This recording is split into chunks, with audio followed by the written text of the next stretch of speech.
درود پڑھنے والے کا دل بھی اجلا ہو جاتا ہے، اس کے چہرے پہ بھی نور آ جاتا ہے۔ درود شریف طبع کے اندر شائستگی پیدا کرتا ہے۔ آج بہت سارے لوگ اس بات کی شکایت کرتے ہیں کہ اولادیں ان کے کہے میں نہیں ہیں اور ان کی عادات اچھی نہیں ہیں۔ اگر آپ چاہتے ہیں کہ ان کی طبع میں شائستگی اور جمال پیدا ہو جائے اور ان کی عادات میں حسن اور نکھار آ جائے تو ان کو درود کی تسبیح دو۔ نتیجہ کیا ہوگا کہ ان کی عادتیں خود بخود سنورنا شروع ہو جائیں گی اور آپ چند دنوں کے اندر دیکھیں گے اور ایک اچھے اور پاکیزہ انسان کی صورت میں نشو و نما پا رہے ہیں۔ درود شریف انسان کی صلاحیتوں کو جلا بخشتا ہے، انسان کو ذکاوت، ذہانت اور اس کو فہم و ادراک کی دولتوں سے مالا مال کرتا ہے۔ درود شریف کی یہ تاثیر بھی ہے کہ اس سے زبان میں اثر اور رس آ جاتا ہے۔ کسی نے اقبال سے پوچھا تھا کہ تیرے شعروں میں یہ شہد کہاں سے آ گیا؟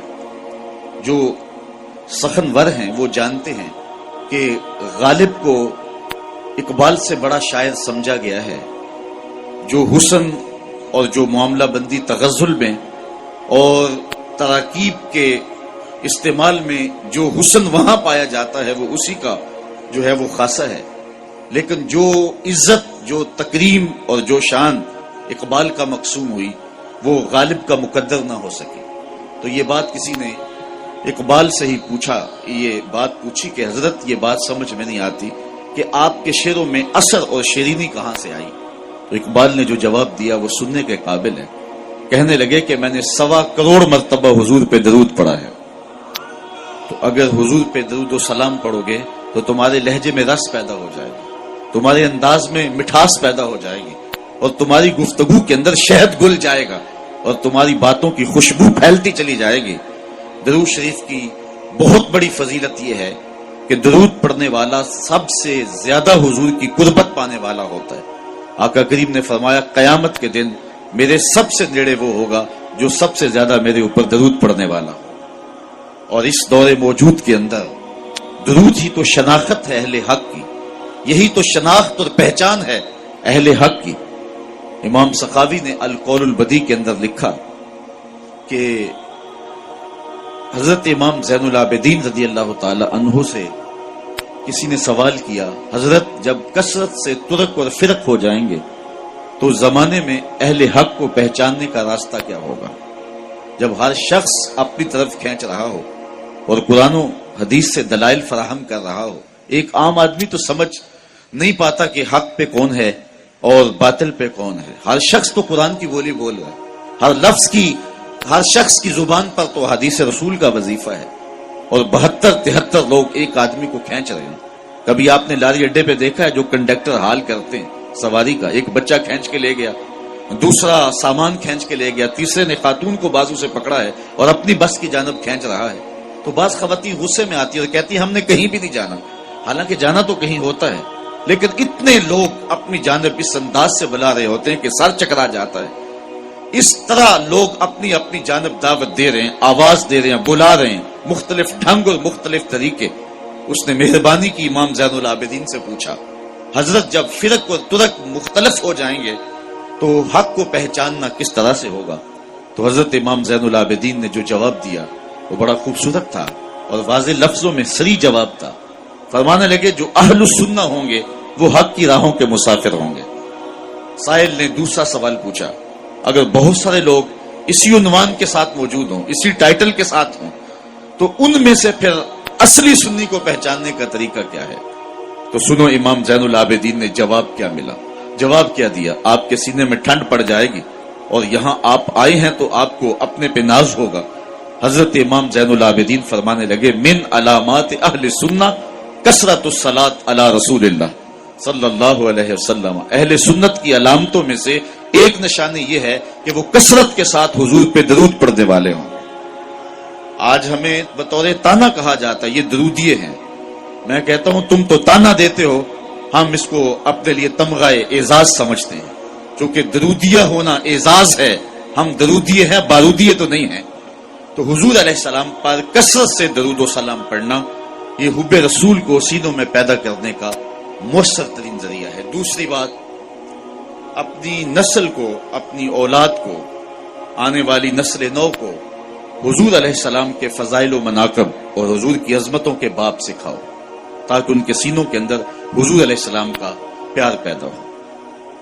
اگر اولاد کو یہ کہا جائے کہ نبی دیوار کے پیچھے بھی نہیں جانتا، تو بتائیے کہ اولاد کے سینے میں نبی کا پیار پیدا ہوگا؟ اولاد آج نہیں تو کل سوال کرے گی کہ سائنس کا عروج اور بانکپن یہ ہے کہ وہ پہاڑوں کی تہوں کے اندر چھپے ہوئے سونے اور چاندی اور اس کی مقدار کو بھی دیکھ لیتے، زمین کی کوکھ کے اندر جو چھپا ہوا تیل ہے اور کوئلہ ہے، سائنس اسے بھی دیکھ رہی ہے۔ تو کیا سائنس یہ بانکپن اور یہ عروج رکھے کہ وہ پہاڑوں کی رگوں کے اندر سونے کے ذرات کتنے فیصد ہیں یہ بھی دیکھ لے، اور نبی دیوار کے پیچھے بھی نہ دیکھ پائے؟ تو آنے والی نسل کو کیا جواب دیا جائے گا؟ تو آنے والی نسل کو کہا جائے کہ ایسا نہیں ہے، اگر کسی نے یہ لکھا ہے تو اندھیرے میں بیٹھ کے لکھا ہے، بات دیوار کی نہیں ہے، اور نبی تو نبی رہا۔ نبی کے غلام حضرت عمر مسجد نبوی کے ممبر پہ بیٹھے ہیں، نہامد میں جنگ ہو رہی ہے، 1 مہینے کی مسافت ہے، دیوار کیا، راستے میں کئی پہاڑ کھڑے ہیں، اور حضرت ساریہ امیر لشکر پہاڑ کو چھوڑنے لگے ہیں۔ حضرت عمر یہاں سے پکارتے ہیں، یا ساریہ الجبل، اے ساریہ پہاڑ کو نہیں چھوڑنا، یہ شان ہے خدمت گاروں کی، سرکار کا عالم کیا ہوگا۔ تو اپنی نئی نسل کو ان حقیقتوں سے روشناس کرنا ہوگا۔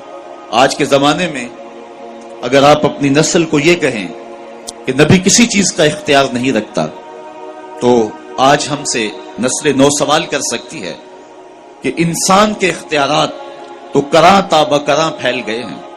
آج انسان نے زمین کی تنابیں تھام لی ہیں، سورج کی شعاؤں کو مسخر کر لیا ہے، پانیوں پہ قبضہ جم گیا ہے، ایٹم کا کلیجہ چیرا جا چکا ہے، چاند کی چھاتی روندی جا چکی ہے، اور مریخ کے سفر کی تیاریوں میں ہے انسان۔ انسان نے پوری دنیا کو گلوبل ولیج بنا لیا ہے۔ آج انسان کا بانکپن، اس کے تصرفات اور اس کی پہنچ دیکھنے والی ہے۔ یہ فراٹے بھرتی گاڑیاں اور یہ ہواؤں کے سینے کو چیرتے ہوئے طیارے، یہ انسان کے تصرف کی کہانی نہیں کہہ رہے؟ جب انسان کے اختیارات کی کہانی اس قدر پھیلتی چلی جا رہی ہے، تو کیا نبی اختیار ہی نہیں رکھتا ہے؟ تو نئی نسل کو بتانا پڑے گا کہ نہیں، اگر یہ کسی نے کہا تو یہ اہل اسلام کا عقیدہ نہیں ہے۔ نبی کے اختیار کی کہانی تو یہ ہے کہ نبی انگلی اٹھائے چاند کے ٹکڑے ہو جائیں، سورج پلٹ کے اثر کے وقت پہ آ جائے، وہ سڑیاں کھجوراں اگا جاندائے، وہ پتھراں نو کلمے پڑھا جاندائے، قطرے کو سمندر ذرے کو ستارہ کرتے ہیں، کونین کو خم آ جاتا ہے جب زلف سوارا کرتے۔ اپنی نسل نو کو بتانا پڑے گا کہ حضور کو جو اللہ نے اختیارات دیے ہیں، اور جو مناقب اور جو فضائل اور جو رفعتیں حضور کو نصیب ہوئی ہیں، وہ کسی اور کا مقسوم کبھی نہیں رہا، اور نہ کسی اور کو وہ مقام نصیب ہو سکتا ہے جو مصطفیٰ جان رحمت کو عطا فرما دیا گیا۔ آج جدید ٹیکنالوجی جو آپ کے کوبرا ہیلی کاپٹر کو بھی دستیاب ہے کہ آپ فائر داغ چکے ہیں، آپ میزائل داغ چکے ہیں، پھر آپ کا پروگرام بدل گیا تو آپ بٹن دباتے ہیں تو اس کا ہدف تبدیل کر سکتے ہیں، اس کا رخ موڑ سکتے ہیں، اس کو راستے میں توڑنا چاہے تو توڑ سکتے ہیں۔ کسی زمانے میں سنتے تھے کہ کمان سے نکلا ہوا تیر واپس نہیں آتا، آج نکلے ہوئے میزائل اور نکلی ہوئی گولیوں کے رخ موڑے جا رہے ہیں۔ آقا کریم علیہ الصلوۃ والسلام حضرت انسان کے اس اختیار کو جانتے تھے۔ حضرت عبداللہ ابن عباس سے روایت مروی ہے کہ ایک اعرابی کو دعوت اسلام پیش کی، اس نے کہا میں تو تب مانوں گا یہ کھجور کا لٹکتا ہوا خوشہ اگر آپ کی رسالت کی گواہی دے۔ تو حضور نے فرمایا کہ اگر یہ گواہی دے تو تم مان جاؤ گے؟ اس نے کہا انکار کی گنجائش نہیں رہے گی۔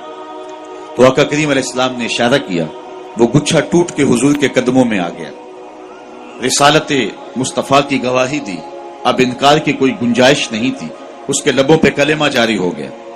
اب وہ ٹوٹی ہوئی کھجوریں جو معجزے سے حضور نے جدا کی تھی، ان کو بانٹا بھی جا سکتا تھا۔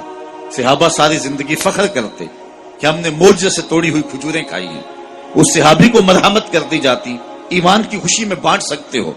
لیکن آقا جانتے تھے قرب قیامت میں میزائلوں کے رخ بدلے جائیں گے، کمانوں سے نکلے ہوئے تیر جو ہے وہ واپس کیے جائیں گے. آقا کریم اس گچھے سے مخاطب ہو کے فرمانے لگے تجھے جس کام کے لیے بلایا وہ کام ہو گیا, اب واپس جا کے شاخ سے جڑ بھی جا. صرف توڑنا نہیں جانتے, جوڑنا بھی جانتے ہیں. تو یہ نبی علیہ السلام کے اختیارات کی کہانی ہے, اور مصطفیٰ کی عظمتوں کو اپنی نئی نسل کے سامنے رکھنا پڑے گا.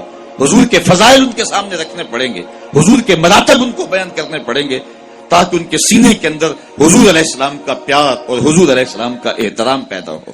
نسل نو کو حضور کی دہلیز پہ لانا ہوگا, اور انہیں آقا کریم علیہ السلام کے قصیدے سنانے پڑیں گے. حضور علیہ الصلوۃ والسلام پہ درود کی ترغیب دیں گے, ساتھ حضور کے کمالات کا بھی ذکر کریں گے کہ بیٹے حضور پہ درود پڑھ رہے ہو تو مت سمجھو کہ حضور سن نہیں رہے, تیرے درود کو مصطفیٰ جان رحمت مدینے میں بیٹھ کے سن رہے ہیں, وہ تو درختوں کی بولیاں سنتے ہیں.